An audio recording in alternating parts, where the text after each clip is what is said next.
today's video, pag-uusapan natin ang mga dahilan kung bakit may mga babaeng ayaw magpakain ng bibingka. At ano ang diskarte para makain mo sila. Sisimulan natin agad yan pagkatapos ng sobrang iksing intro.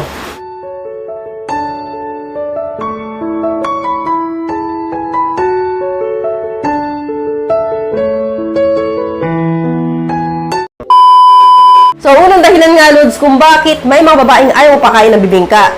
Dahil nahihiya sila sa amoy. So, ito talaga yung unang dahilan kung bakit ayaw nila pakain. Kasi nga, alam niyo naman po yung bibingka, Lods. Minsan, kahit hinugasan mo yan, may amoy pa rin talaga yan. Lalo na kung hindi mo nahugasan. Alam niyo naman yung mga babae, maya-maya umiihi yan.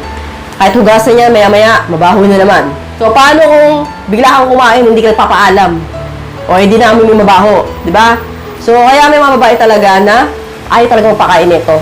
At kung kakain man kayo, dapat ready ang babae. So, hindi yung bigla-bigla kayo sumusunggab. Kasi nga, baka hindi nahugasan yan, makaamoy kayo, i-bash nyo pa sila.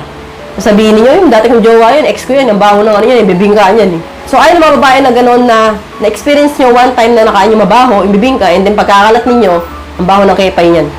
So, depende na lang kung mag-asawa na kayo. So, pwede yun. Pero kung mag-jowa pa lang, syempre, nakakahiya nga naman yun. Pag mag-asawa na kayo, talagang immune na kayo sa mga amoy nyo ng isa't isa. So, kaya wala nang problema. So, nakakahiya ka naman para sa isang babae na pakain yung bibingka nila kapag hindi sila ready. Lalong-lalo na kung bago pa lang kayo. Pero pag tagal kayo, Lods, makakasanayan din ng babae yan, mawawala rin yung hiya niyan. At proceed na nga po tayo sa number 2. Natatakot sila sa kakaibang feelings. So, alam nyo kasi, Lods, kapag ang isang babae, kinakain yung bibingka nila, no? Ang pakiramdam niyan, kakaiba. So, lalo-lalo na kung babae ay baguhan dito. So, yung talagang hindi pa sanay na kinakain yung bibingka. So, kunwari, 1 time, 2 times, 3 times pa lang na naranasan, meron silang weird feelings na nararamdaman, natatakot sila doon. Na parang paramdam nila na parang naiihi sila.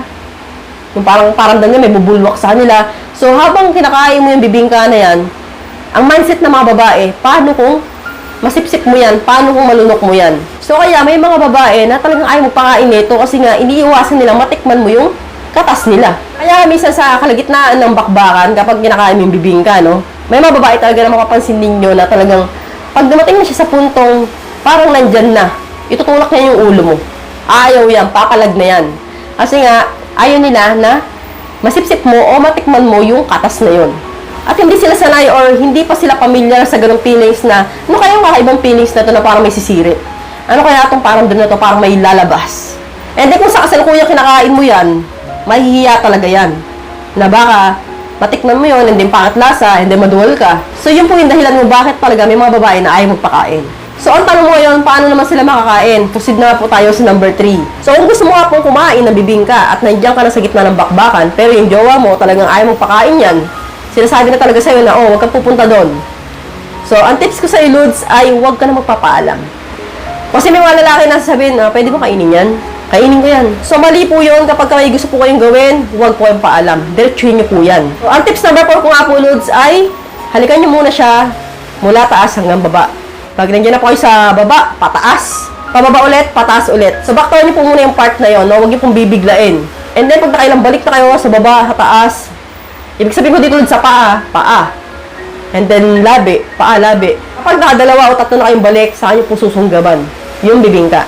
So, bibiglayin nyo na po doon. So, kailangan, medyo laruin nyo po muna yung babae. Kailangan masayahan muna yung babae, no? Mamasaha muna yan para kapag kinain mo yan, hindi yan papalag. Kasi kapag binurush mo na ng konti, and then buba ka na kagad sa bibingka, magugulat yan eh. So, papalag yan. Kaya ang sinasabi ko sa inyo, huwag nyo po muna bibiglain. Kailangan, laro muna. At proceed na po tayo sa number 5. Kailangan yung gawin ang mag-69. So, ito po, napaka-importante po nito kung talagang gusto mong makain bibingka, no? Ito po yung position na talagang hindi kanya mahihindihan. Kasi nga, kung gagamit ka po ng position na magmumula sa taas, pababa, kakain bibingka, papalagyan. So, may mga babae talaga na ayaw. So, ang gagawin niyo, siya muna yung pakainin mo sa'yo. And then, dahan-dahan mo siyang paikutin, papunta sa position na to. So, kapag nandiyan na po kayo sa posisyon na yan po ang perfect timing para kumain. Makikisabay na yun sa'yo, Lods, kasi nga, dali mo na yung kiliti niya eh. So, busy siya sa'yo at busy ka rin sa kanya. Kaya, ang babae, hindi na yung papalag. So, hanggang dito lang tayo, Lods. Salamat po sa panonood ng video na ito. See you again to my next video. God bless. Bye-bye!